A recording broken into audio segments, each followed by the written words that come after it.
Yeah. I got the Lee's Chicken Sign weather report for Richmond Folk Festival Blues. I couldn't get anybody to stand out here. So I have this pathetic little one playing guitar. Greetings, everyone. Harry Coletts Jr. for the Lee's Chicken Sign weather report. The Richmond Folk Festival version. Where? Here in the capital city, it's somewhat overcast, 84 degrees. And the weekend for the Folk Festival is going to be fantastic. A little cooler on Saturday.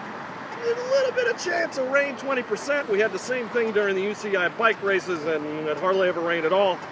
Sunday's going to be beautiful.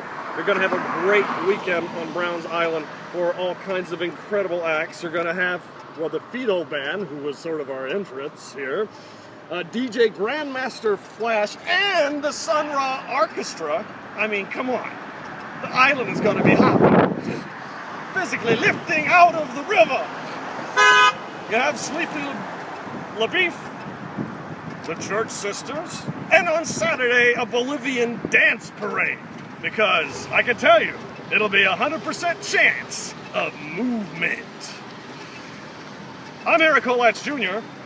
for the Lee's Chicken Sign weather report, the Richmond Folk Festival edition. That's right, the Richmond Folk Festival this weekend on Browns Island. I had no reason to sing the blues. Oh look, it's a lap guitar.